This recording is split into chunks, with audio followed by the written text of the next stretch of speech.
All right. Welcome to concrete design. For those of you that were not in steel design. Well, actually, you know what? For those of you that were steel design, still welcome to concrete design. I got a comment in my Engineering 103 course that students actually liked these little announcement slides at the very beginning because they would just hit pause on the YouTube video and then just write down everything that they needed. They kind of like that. So I'm going to try and start to do that in here. So just a heads up, we'll have a homework assignment that we assign that I'm going to give to you on Friday. But up until now, you should be good on, or you shouldn't, or we won't have anything. I will talk a little bit in detail about the schedule for this class. For those of you that were in steel, I mentioned something about the homework schedules being aligned, so you wouldn't have anything due on the same day. I think you'll kind of see that when we go through the syllabus. Let me go ahead and pull the notes up, though. So in terms of the grading, this is the same grade scale that I've used for a number of my classes. So you had me for structural analysis last semester. It was the same story, 5% for attendance, 35% for homework, and then our 3 exams. Here's the textbook for the class. I have had some questions in regards to whether or not you can use the 9th edition, because this is the 10th edition. On my first recommendation would be no, to go ahead and get the 10th edition, just from the issue that the homeworks are coming out of the 10th edition. But I understand that you know, it can be kind of expensive. So what I'll say is this. If you get the 9th edition and you're worried about material, like the material being updated, I'm not going to lie, there are some things that are updated that might cause you a little bit of confusion, specifically with development length. I remember that's got some differences, but all in all, concrete design is concrete design. So if you want to save some money and get the 9th edition, I'm not going to stop you, but the homeworks are going to come out of the 10th edition, so you'll be responsible for that. Sound good? All right. Let's see. Let me go ahead and get this, the notes passed out. Let's see, 1, 2, 3, 4. There's that. 1, 2, 3, 4, 5, 6, 7.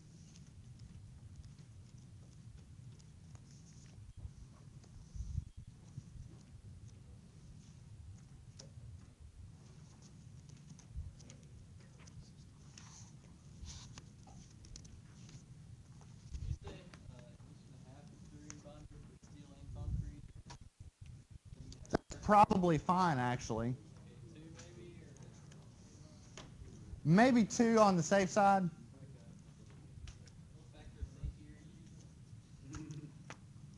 Whatever 2 divided by 1.33. Funny guy. Let's see, a couple things. So homework, you all know the drill. It's typically going to be assigned, or it's typically going to be due 1 week after it's assigned. In this class, it more often than not is actually going to probably be due a little bit more than a week after, because the homework assignments are a little long. But I'll discuss the schedule here in a second. But the format, you all know the drill. Make sure you're using quad paper. Use the original assignment as the cover sheet, straight edges, and all that jazz. The exams, there's 3 exams, and just like in structural analysis, you can use a formula sheet, put whatever you want except for worked out examples. One thing I will say, in this class, there's a fair amount of tabular data that you'll need for design. Things like rebar sizes and whatnot. You won't need to put that on your formula sheet. I'll give you that. Like, I'm not going to make you reproduce these massive tables. But the formulas, the design procedures, and things like that, that's the stuff that you'll need to put on your formula sheets. Sound good? All right. Before I get into the notes, let me actually pull up the syllabus, and I'll pass that out here in a second.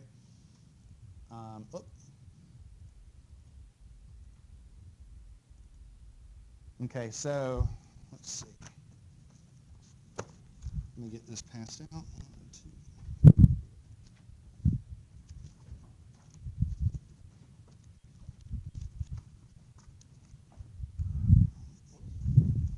What's it?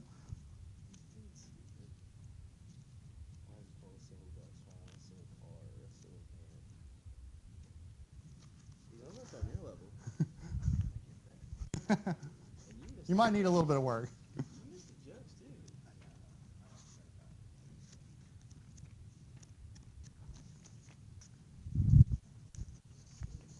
All right, let's see. So I'm going to skip primarily over the main body because a lot of this stuff is pretty old hat. You all know the drill on grading basis, on the grading scale. I don't think I need to discuss with you things like the homework policy and the attendance and lecture policy because you all have had class before, and this is literally the same operating procedures that I do for all my classes. One thing I do want to discuss, though, is this. This is a little new, although I have topic here. I need to replace that. Whoops. Oh, well. Those were placeholders, but won't matter because we're still going to follow the same schedule. I did a little bit of work this semester, or before this semester, to ensure two things. Number one, I've got a number of students in here that are taking steel design as well. And I'm not a fan of assigning homeworks and tests to where they're due on the same day or you're having exams on the same day. So if you follow the steel design syllabus and the concrete design syllabus, for those of you in steel, we shouldn't have homeworks due on the same day, and we shouldn't have exams on the same day. So I wanted to stagger that out a fair amount. So hopefully you all appreciate that. Our first topics are going to be like just basic design stuff and gravity loads. Apologies for the topic listing there. I'll fix that on Blackboard and whatnot. But we'll get into flexural behavior once we actually start getting into the concrete design, and then we'll get into beams and slabs and then go from there. A couple things to point out. So on the January the 25th class is canceled. I'm not going to be here. I'm going to be in Florida at a research meeting. I know. It sucks being in Florida during this weather. I know, right? Joke, not a very funny one. These folks haven't heard it. All right. But let me mention a couple things. So if you notice, I've got in here a few makeup days. I put that in there for two reasons. One, we've had snow delays since I've been here during the spring semester, so I wanted to put a little bit of padding into the schedule in case we have a delay. Also, in case we fall behind, you know me, I want to entertain and respond to all the necessary questions. So if we fall behind, no big deal. But if we're on time, and for instance, it's the day before spring break, and we're on time and we haven't had any delays, we just won't meet on the makeup days, okay? So, and that'll work really well during, during dead week, because on dead week, we'll have class on Monday, we won't meet on Wednesday, and Friday will just be an exam review. So I think that'll work out pretty well, if you all are okay with that. Does anybody have any questions? I have a feeling a couple of you checked. Am I good on the homeworks and exams? I just checked it, but you're assigning homework. But they're not due on the same day. I thought you were trying to slap one down. Ah, come on. Would I do that? Yes. Your faith in me is just. What's that? It's the cat thing. It's the cat thing. All right. Any questions? All right. Yes, sir.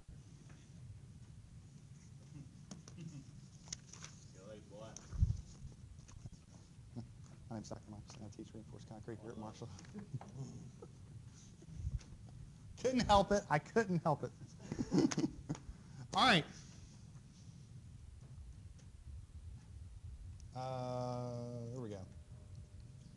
Okay. So I kind of mentioned this in a somewhat fleeting fashion in steel design because the folks who had already had concrete had heard this. But for everybody in here, I'm going to take this design philosophies topic with a little more depth, just to ensure everybody gets kind of an idea of what I'm talking about. Now, when I say design philosophies, it's a really super fancy term for factors of safety. In other words, our goal this semester obviously is reinforced concrete design, but what I specifically, by the time this semester is over, I want you all to have the ability to appropriately size beams and columns, basic reinforced concrete elements, for the loads that they're going to be subjected to. Because regardless of whether or not you're designing a building, a bridge, what have you, it all boils down to the basic elements. When you take a building like this, multi-million-dollar, multi-story, complex structure, it's still a bunch of beams and columns. So if you can design a beam and a column, you can design any beam and any column. That's the general idea. But the idea behind a design philosophy is, well, how exactly do you go about that? I mean, you all are experts in the area of structural analysis by now, or at least it's fair to say that you can do fundamental analysis of something like a beam or a truss or something like that. I mean, if I gave you all a simply supported beam with a uniformly distributed load, based on what you learned last semester, you should be able to show me the shear diagram, the moment diagram, etc. So you all can do that. But how do you then take that information and then size a beam, a column, and what have you? That goes into the use of a design philosophy. Okay? So in the world of engineering, or structural engineering, I should say, we have two primary design philosophies that we use. And I want to kind of just give you an understanding of these. One of them should be pretty familiar. We call it allowable stress design or allowable strength design, but it's basically just using factors of safety, which hopefully everybody in this room is familiar with that by now. The one that's new and the one that we're going to use throughout this semester is LRFD. It stands for Load and Resistance Factor Design. Now, I want to take my time and make sure you understand what these are and where they apply. So let's start off with basic allowable stress design. So allowable stress design involves the use of factors of safety. How many of you all have had, let's say design class, how many of you all have had, let's say, like foundations? Anybody in here had foundation design? Okay, we have one person here who's had foundation. So in foundations, using a factor of safety is a very common occurrence. Am I correct? You've got some system, you apply a factor of safety and go to work. The idea is this. I like using these tables as an example. So let's say I've got one of these tables, and it's my responsibility as an engineer to design and commercialize a table something like this. So one of the things that I've got to ensure that I tell the consumer is what's the load carrying capacity of that table. Okay? Now, there's a very simple way of doing that. I could go down to the lab or some testing facility, and since I'm feeling fairly destructive, my general philosophy is any day with controlled demolition is a good day. I take this and I put it under a large scale actuator, and I take and I start applying a load right here in the center, and I keep pressing and pressing and pressing until, bam, it snaps. Okay? Now let's make up a number. Let's say that this particular table fails at 800 pounds. Okay?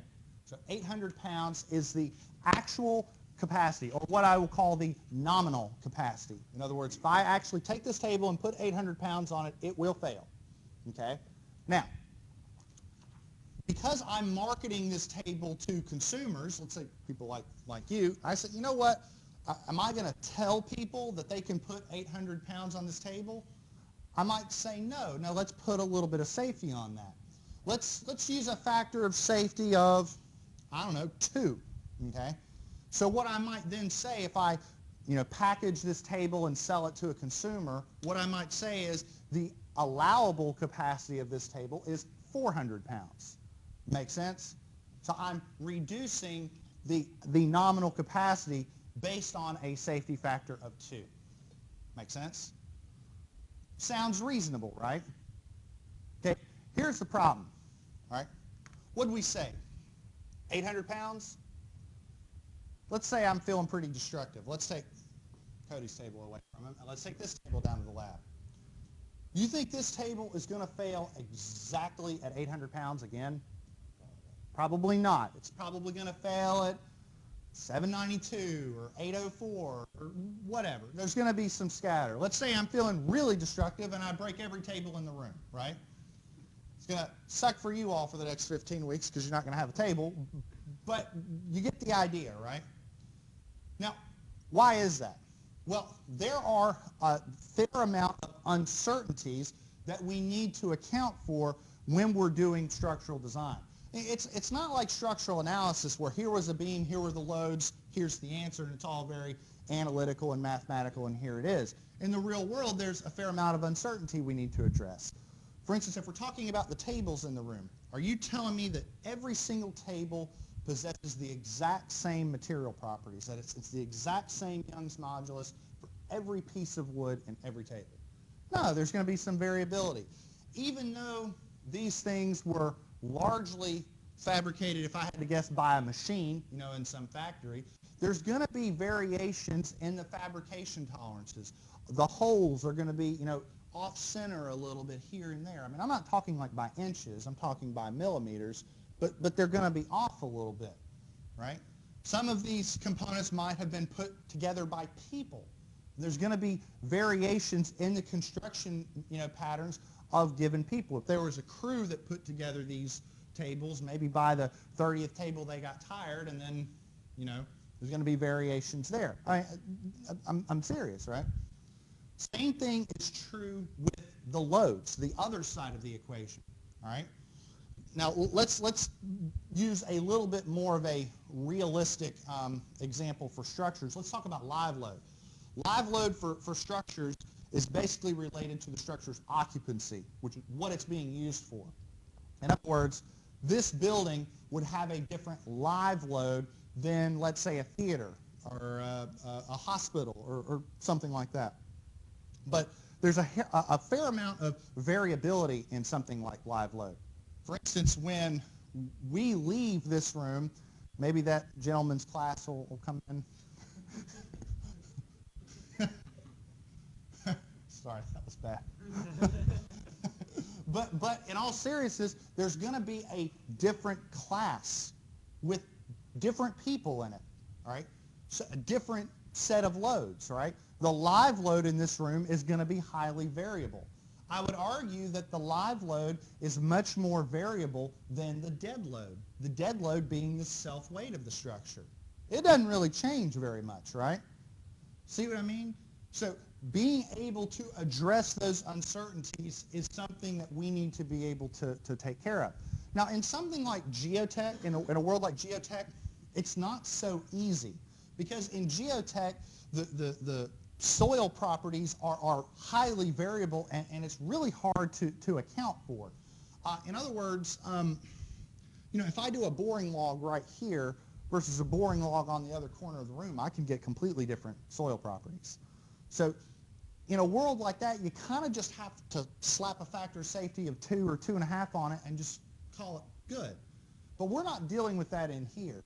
In structural engineering, we're dealing with manufactured products like bolts and rebar and materials like concrete, where we can perform mixed designs and tailor our FC prime and workability to given specifications. So because we're dealing with manufactured products, we can be a little bit more scientific.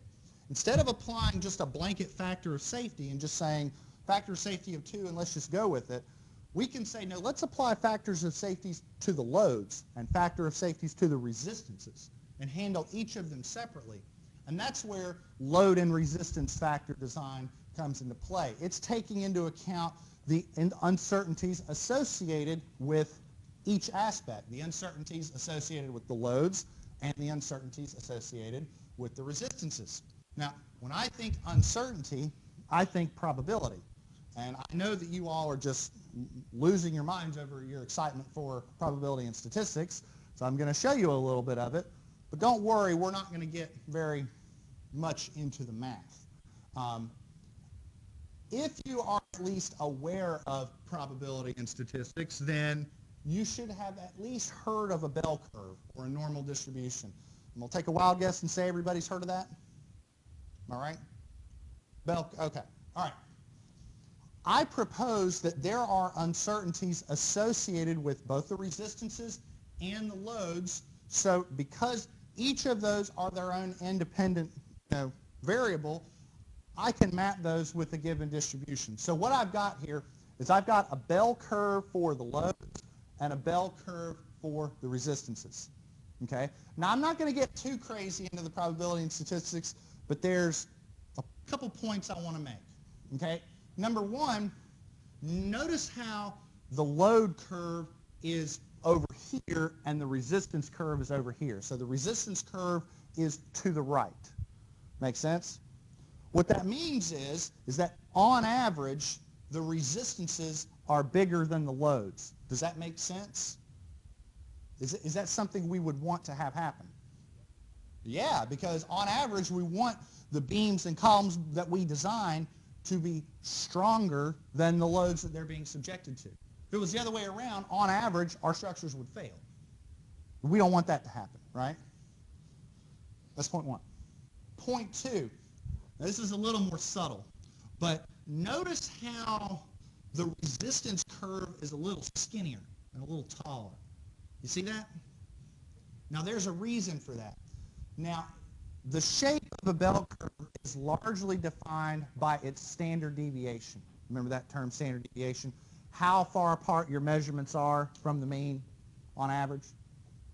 So the resistance curve has, because it's skinnier and it's a little taller, the resistance curve has a smaller standard deviation. Now that makes sense from a structural engineering aspect, and here's why. Okay? Let's go back to the table. When I'm designing this table, I'm the one who's in charge of selecting the elements, selecting the bolts, selecting the wheels, selecting the legs. I have control over what this table looks like when it's all said and done. So because I have control over this, the amount of variability in my designs, I want to keep that as low as possible, right? But when I then take this table and sell it to Marshall University or to whoever, I don't have that much control over what this table is used for, right? Wouldn't it make sense then that there's a little more variability with the loads than there are the resistances? Doesn't that make sense? Everybody okay with that? All right, so I've got the resistances and I've got the loads. If I've got each of these, I can form a third one, a new one, which is just the resistances minus the loads. Okay? Make sense? All right, so I get another bell curve, and I call that Z, but you can call it whatever you want. But basically, this is just the resistances minus the loads. So I want you to think about that equation real quick. The resistances minus the loads. Anytime that equation is positive, or the result of that equation is positive, it means that I have a quantity where the resistance is bigger than the loads, and that's good, right? That means that the structure is safe. If the resistances are larger than the loads, we're good, right? Okay. Anytime that the result of that equation is negative, that's a bad sign. Okay, that's when the loads are bigger than the resistances, and if this is a bridge, that's when grandma falls in the river, right? It's the truth. Wow. Life. All right. Life insurance policies. All right, is everybody okay with this? Okay. Now, in this world, we have to recognize something. If we start looking at structural systems in this light, we start looking at it from a probability and statistics standpoint, then there is no structure that's perfectly safe. We can't achieve that. Because you all know just from probability and statistics, this bell curve goes on forever, right? There's going to be some risk associated with every structure that we design. The goal is to try and manage that risk. So we define that risk by this area under this portion of the curve. We call that the probability of failure, okay? And if we can manage that probability of failure for the structures that we design, then that's what we're after. It's not about eliminating risk. It's about accepting a reasonable amount of risk. Does that make sense? Now, we express that reasonable amount of risk through what's called a reliability index. The reliability index is how many standard deviations we are away from the away from failure. So like this term beta, maybe it might be 3 standard deviations or 4 standard deviations away. Usually on average we try and ensure that our beta value is around 3.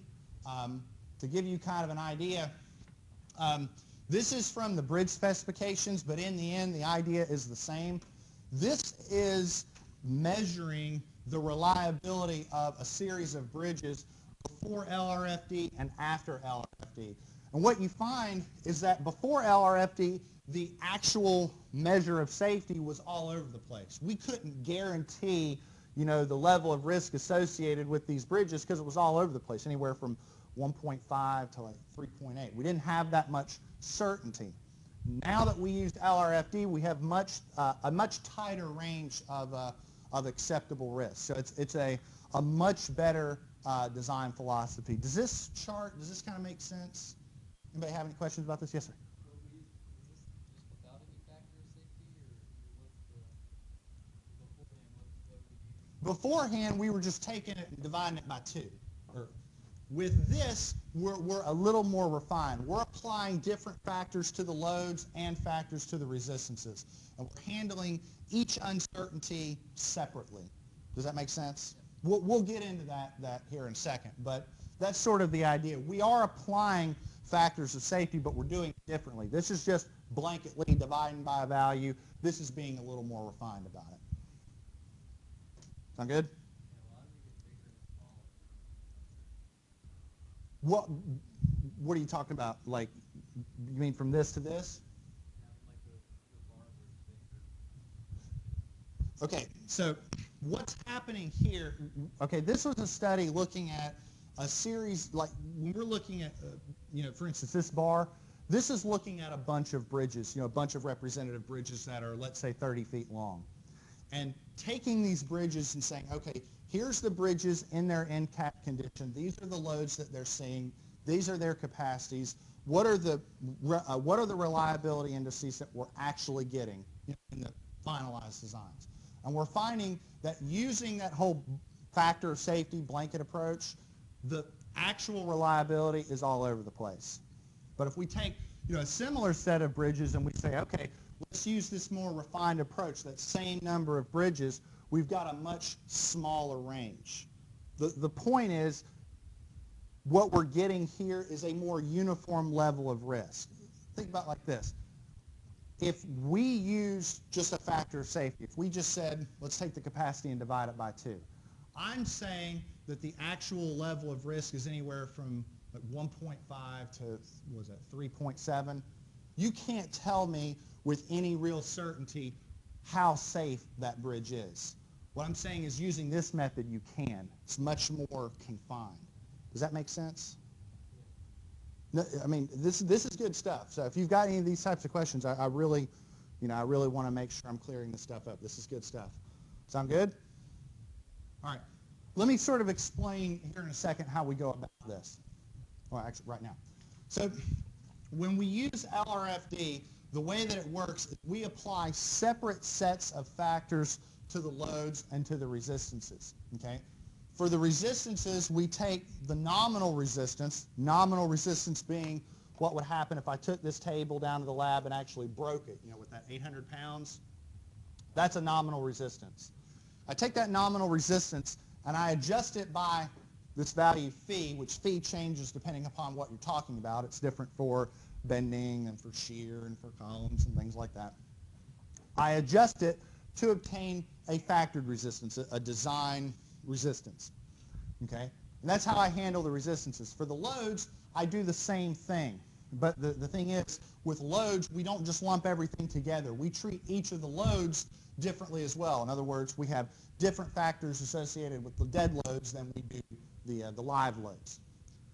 The load combos end up, let me skip ahead a little bit. I'm going to skip ahead a little bit to kind of give you an idea of what's going on with the load combos, and then we'll come back to this. So the load combos that you're going to see, and don't worry, you'll get this probably next time, but the load combos that we use end up looking something like this. let me give you kind of an idea of how this works. I'll look at load combo 2. So load combo 2, and I just want to focus on the dead and the live load, says that the factored load that we would use is 1.2 times the dead plus 1.6 times the live. So what those values are doing are trying to address the uncertainty associated with dead load and live load. So think about it like this. Let's say I'm designing a floor system in a given building, okay? What do you think I'm going to be more certain about?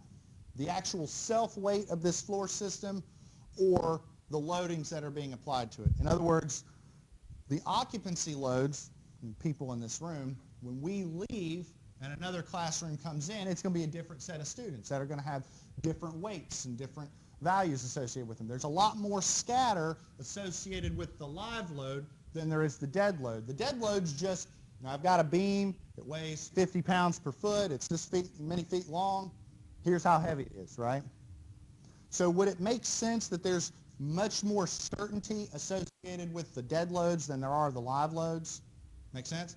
That's why with the dead load, we only bump it up, 20%, whereas the live loads, we bump it up 60%, because we're less certain about the live loads than we are the dead loads. Make sense?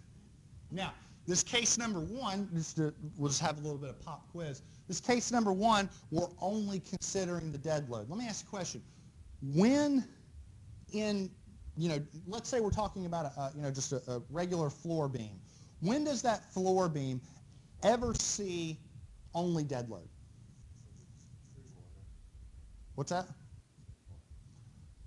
No, not necessarily. Not necessarily, because you're bringing up a tributary area concept that we're going to get to here in a little bit.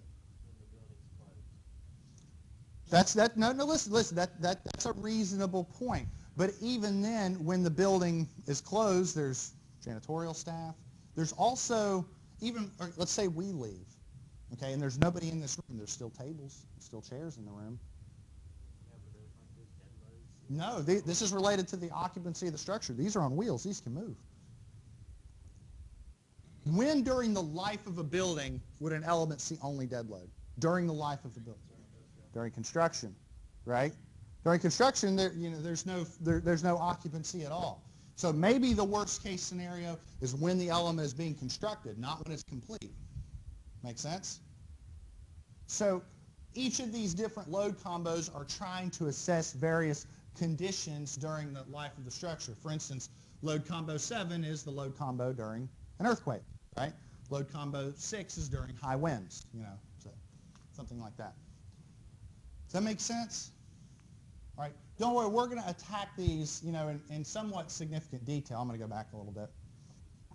All right, but the idea is that ultimately what we're trying to do is not apply a blanket factor of safety across the board, but we're trying to apply appropriate factors to account for the uncertainties with the dead loads, with the live loads, and with the resistances. I mean, there's uncertainties associated with them as well. Going back to the table, if I break this table versus breaking all of the others, there's going to be some scatter. I need to be able to account for that scatter in some fashion, okay? That concept is just as true if I was talking about floor beams in a building. If I go take the floor beam out of this bay right here and go take it to the structures lab and fail it, it's going to have some capacity. But if I took an identical floor beam and did the same thing, it's going to be a reasonable amount of scatter there. Okay? Make sense? All right. Anybody have any questions? All right. I do want to at least introduce some concepts regarding tributary area. I know I'm not going to get too deep into this, but I do want to raise a couple points, something I did kind of forget. So if you look on MU Online, you all can't see all of this. All you all are going to be able to see is the first one. But I've actually got everything for the class uploaded, and I'll turn it on as the semester progresses. But everything's here, so if you're missing something, you can always check on MU Online to see what handouts and whatnot you're missing. But I'll still do the same thing that I've done in previous semesters, and I'll bring the notebook out and let you all leaf through it. I didn't bring a copy of this supplement number 1 today. I'll bring this next time. You might not like seeing this, but I'll go ahead and show it to you. So this actually comes out of the timber design specifications, but I don't give you all one in steel design because there's one in the steel manual. But in here, for instance, this has a series of beam design formulas, but basically it's just structural analysis. So for instance, if you have a beam with a uniformly distributed load, there's the shear diagram, there's the moment diagram, there's the shear as a function of x, there's the moment as a function of x, et cetera, et cetera. So it's all there. It's a very classic question. Where was that in structural analysis? I was sneaky, wasn't I?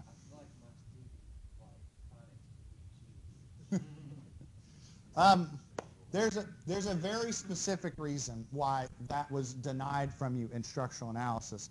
The point of that class is for you to understand the relationships between shears and moments and deflections and whatnot.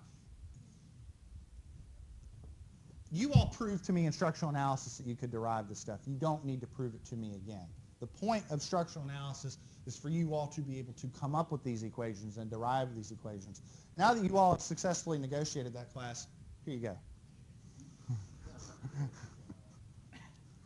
No, let me say one thing about this class. I mentioned this last semester that this class is going to have a much different feel than structural analysis. In structural analysis, there's a lot of math and theory and differential equations and imaginary one-kip loads and all that stuff. There's there's some abstract stuff to that class. In here, definitely not the case. I mean, when we finish a design problem in this class, it's going to be, here is how big your beam needs to be. This is how many rebars, number 7 rebar needs to go in this cross section.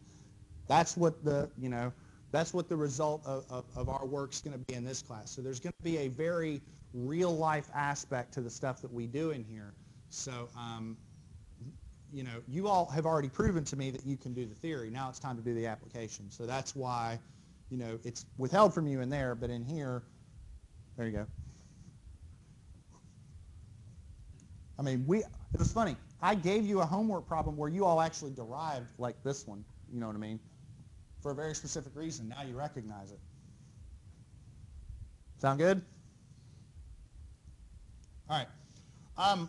I do want to at least briefly discuss some of this loading concept stuff, and then we'll get into this in more significant detail next time. But one of the big things we're going to do at the beginning is talk about loads. When we had structural analysis, I would give you a beam, it'd be 30 foot long, it'd have 1.2 kips per foot, and you'd go to work. Now, where'd the 1.2 kips per foot come from? It was just on the problem, right? Well, in here, you have to come up with those loads. You have to determine, well, what is the floor load on this beam? Sorry, this beam within this bay and whatnot. In here, in concrete design, we're going to focus on gravity loads. In steel design, we're going to focus on lateral loads. But in order to discuss that, we need to discuss 2 things. We need to discuss the specs that these loads come from. We also need to discuss the concept of tributary area. This is something that can be I guess a little confusing the first time that you see it. So I've done a little bit of work to try and revise some of the examples and the things that we do in here regards to tributary area. Hopefully, I think everything will kind of work out. Tributary area in its rawest form is essentially how much of a given floor area or given component of the building that an element is responsible for. In other words, if I have a floor beam, running from here to here, how much of that floor is that beam responsible for? And by and large, an easy way of answering that is we say that tributary area is the area that's bounded halfway to the next adjacent element. So the idea is this. If I'm talking about, let's say, a given floor plan. So what I'm looking at is a given floor plan. Now these squares right here are the columns. So imagine I'm in a helicopter looking down, right? So here's the columns, and here's the floor beams framing into it, right? Now, I'm going to do my best throughout the semester to make a distinct difference apparent between what I'm calling a beam and what I'm calling a girder. And for us, the terminology we're going to use is that beams frame into girders. In other words, here I've got a support beam, and it's framing in right here into this girder. Now, if you're having a hard time seeing that, here's an example. So I went up to the 3rd Avenue parking garage. Actually, this was last week, and I took a picture along, I think this was like the 2nd floor, maybe the 3rd floor of the garage. But if you look, I think this view here might be somewhat familiar. Oh. So, for instance, this is the basketball arena. You can see the pedestrian bridge. You all see that? All right, okay. Now look, here we've got a series of floor beams, right? Now they're supporting the vehicular traffic on the floor above, right? But notice how they're framing in to that particular girder, right? Everybody see that? So if I was looking at a floor beam, that floor beam is probably seeing load something like this, just a simply supported beam with a uniformly distributed load, right? So go back to structures, we're going to have 2 support reactions here and here, right? The girder is going to see those support reactions at point loads everywhere there's a girder framing into it, right? So for instance, if I'm looking at this girder, I'm going to have a point load here, a point load here, a point load here. Does that make sense? So the 2 elements are seeing loads in a different fashion. Is that reasonable? Okay. We're going to do a takedown of a floor plan that looks something like this next time.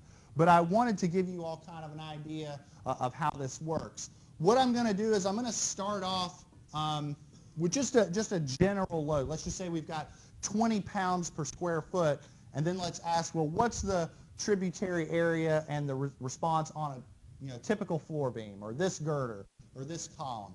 Then what we'll do is say, okay, well, how do you come up with that 20 pounds per square foot? And it depends on, are we talking about dead loads, are we talking about live loads, are we talking about snow loads, and what have you. Sound good? All right. I think what I'm going to do is go ahead and call it for now. Next time, what we're going to do is I'll have this packet of notes, and I'll go ahead and print off the shear and moment diagram supplement for next time, and we'll get into to tributary area. We'll do a takedown of this and sort of take it step by step. Sound good? Welcome back to the spring semester. I know it will go well. I will get you all to crack up at some point. We'll see you.